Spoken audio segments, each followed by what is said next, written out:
Alors donc, je m'appelle Yann Léon, je suis journaliste et chef d'agence à Mayenne au sein du journal Ouest France.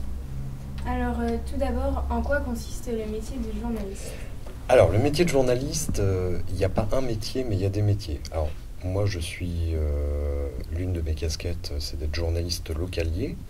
Donc, mon rôle, c'est de recueillir l'information, de la vérifier, c'est-à-dire qu'on donne une information sûre au lecteur et ensuite de la mettre en forme, de l'écrire.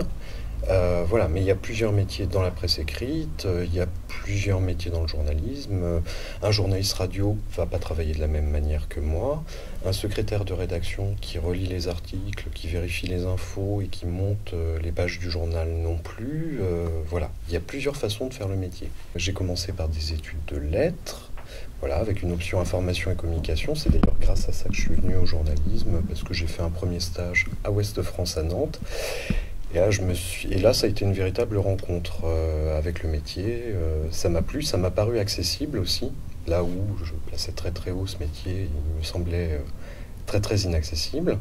Et puis par la suite, donc j'ai poursuivi en filière information et communication, en licence et en master 1, avant d'aller dans une école de journalisme public à Paris qui s'appelle l'Institut français de presse, dont je suis diplômé. Oui, il faut avoir un goût pour l'écriture, mais il faut aussi avoir beaucoup de curiosité. Faut aimer rentrer en contact avec les gens, faut être exigeant, faut être curieux, faut avoir de la rigueur, ça c'est très important la rigueur. Parce que en plus quand on est en local, si on fait une erreur, le lendemain on a la personne qu'on a interviewée par exemple dans notre bureau. Donc évidemment, en local encore plus qu'ailleurs, on a cette exigence de rigueur qui est importante. J'ai même eu un parcours d'études un peu chaotique. Et notamment parce que j'étais plutôt cancre à l'origine. Ouais, ouais. Et finalement, bon, alors que je travaillais, j'ai repris mes études. Et c'est en voulant rentrer en fait en filière Infocom à Nantes que là j'ai dû faire un stage. J'ai frappé à la porte de Ouest France qui m'a accueilli. Et là j'ai vu que ouais, c'était un métier que je pouvais peut-être exercer et tenter d'y faire carrière. Après, c'est très très long, hein. C'est très très long, ça demande beaucoup d'efforts, il faut faire énormément de stages, les écoles sont extrêmement sélectives, j'ai dû m'y reprendre à 2 fois pour réussir à faire une école. L'insertion aussi est très très longue, pour avoir un CDI en France. Alors quand je suis sorti d'école en 2010, il fallait compter 6 ans. Moi, ça a pris 5 ans avant d'être dans une situation stable. Donc ça veut dire qu'il faut accepter régulièrement pendant pas mal d'années de changer d'employeur, de changer de ville. Voilà. J'ai commencé ma carrière à La Croix, donc un journal, un quotidien national qui est basé à Montrouge, juste à côté de Paris. Ensuite, j'ai travaillé également pour la Nouvelle République où j'ai eu différentes missions. Alors j'ai aussi bien été médiateur. En gros, c'était l'interaction avec les lecteurs, le courrier des lecteurs, faire des pages aussi dites d'interaction où les lecteurs nous interpellaient, on leur répondait. Ça pouvait être sur un fait d'actualité, sur un souci de voisinage, tout ça, tout ça. J'y ai fait aussi des hors-séries, des magazines, des suppléments. J'ai aussi travaillé au Télégramme. Voilà. Et puis même au sein de Ouest France, j'ai travaillé, j'ai fait différents métiers en fait. J'ai été longtemps secrétaire de rédaction, donc ce que j'expliquais, corriger les articles, vérifier les informations, choisir où on va le mettre dans la page. J'ai travaillé à Dimanche Ouest France où je participais à la création des pages France Monde. Voilà. Il n'y a pas de journée type en fait dans notre métier, mais je pense que c'est ce qui motive aussi beaucoup les journalistes, de ne pas avoir de routine, de pas avoir d'horaire fixe, d'avoir un peu de surprise aussi, parce que l'imprévu, il peut surgir, ça peut être un fait divers, ça peut être une grosse info qui nous tombe dessus et qu'on doit traiter rapidement parce qu'elle est rapidement, mais bien, sans précipitation pour autant, puisqu'il y a vraiment une importance de délivrer quelque chose de fiable. Donc voilà. il y a une formule d'un collègue que j'aime bien, c'est que le journalisme est un sport collectif qui se joue individuellement. Parce que la plupart du temps, effectivement, on est seul sur le terrain, on va faire un sujet tout seul. Mais des fois, sur des sujets très importants, on va être plusieurs. Par exemple, une manifestation, ici, en général, on travaille seul. Euh, Parce qu'on est en général seul en poste.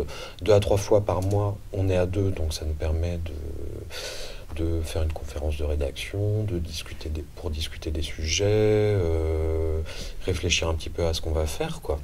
Mais la plupart du temps, on est seul. Mais ce qui ne veut pas dire qu'après, on ne peut pas faire un dossier, par exemple, à plusieurs signatures. Je me charge, par exemple, d'un aspect précis d'un sujet.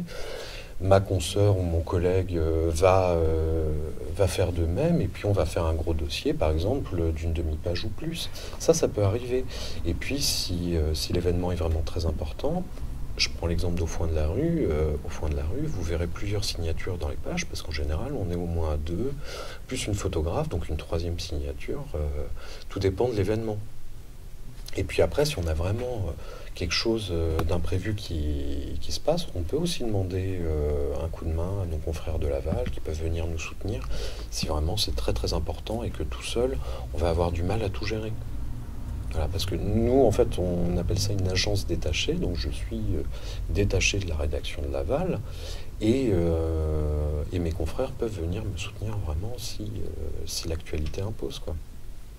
Pour vous, quels seraient les avantages et les inconvénients de votre profession? Les avantages, on va commencer par les avantages. Alors c'est un métier qui est passionnant, si on est curieux, si on aime enquêter, si on aime écrire, si on aime faire des photos. Après, les avantages, moi, il y a une chose qui est formidable, on a un droit formidable par rapport aux autres gens, c'est qu'on peut on peut demander à rentrer dans des endroits. Par exemple, ma collègue Audrey Verret, hier, elle est rentrée, ou avant-hier, je ne sais plus, en tout cas c'est paru ce matin, elle est rentrée dans une usine qui fabrique des tourtes à Goron. Voilà.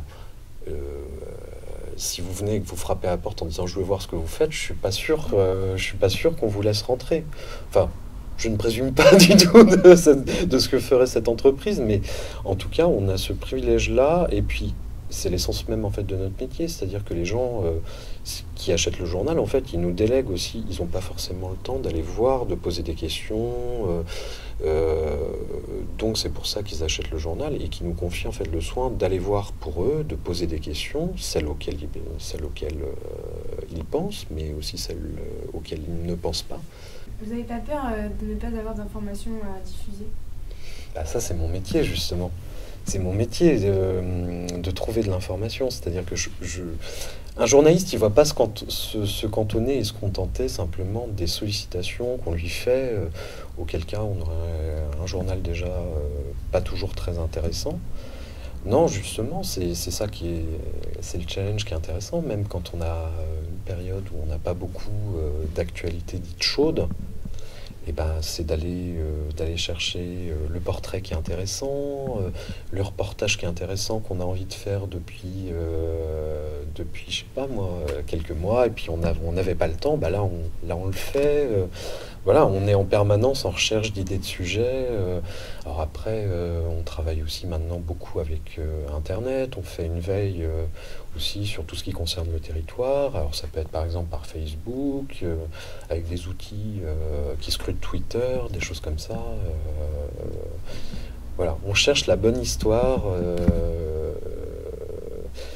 Après, voilà, des fois c'est aussi se poser la question de telle actualité dont on parle sans cesse à l'échelle nationale, comment elle se décline chez nous. Par exemple, il y a quelques mois, alors qu'on disait nationalement, ça y est, le chômage baisse, tout ça, moi je suis allé voir dans le Nord Mayenne ce qu'était la réalité. Et elle était plutôt dans le sens là, de la tendance nationale, mais ça pourrait être totalement l'inverse. Et là c'est intéressant parce qu'on donne à comprendre, et c'est l'essence aussi de notre métier, on donne à comprendre son territoire aux gens. Justement, en parlant d'Internet tout à l'heure, Oui. est-ce que ça vous fait pas un peu de la concurrence vu que vous êtes plutôt... Enfin, Moi, en journal, c'est plutôt sur papier. Alors non, non, aujourd'hui c'est plus du tout le cas. Aujourd'hui, alors, je travaille pour Ouest France, pour évidemment le journal papier Ouest France, mais alors, je travaille pour le site ouestfrance.fr, je travaille pour le site J'Active, qui est un site du groupe qui, qui traite de l'information concernant les jeunes essentiellement. Je travaille pour un site économique qui s'appelle Ouest France Entreprise. Je travaille pour un journal sur tablette qui s'appelle l'Édition du Soir. Aujourd'hui, je ne suis pas que journaliste de presse écrite, je suis journaliste web, je fais des vidéos, je fais du travail sur le web et on va aller de plus en plus, de plus en plus là-dessus. En tout cas, on ne peut pas du tout oublier le numérique. Et il y a un autre canal sur lequel on travaille, c'est Facebook. Il y a beaucoup de gens qui ne s'informent que sur Facebook. Et donc, ces gens-là, on doit leur parler aussi. Et ce qui est très compliqué, c'est comment réussir à articuler tout ça. Alors ça demande beaucoup d'organisation aujourd'hui, mais c'est indispensable, parce qu'on est quand même un secteur qui est en crise, les journaux se vendent moins, il y a moins de publicité. Il faut savoir que sans publicité, un journal, il serait vendu 3 fois plus cher. Les tirages baissent, les revenus publicitaires baissent. Donc il faut impérativement qu'on aille là où les lecteurs sont, y compris sur Internet. Aujourd'hui, il n'y a plus un seul média en France, peut-être encore le Canard enchaîné, ça je ne suis pas certain, qui n'est pas à la fois sur le papier et sur le web.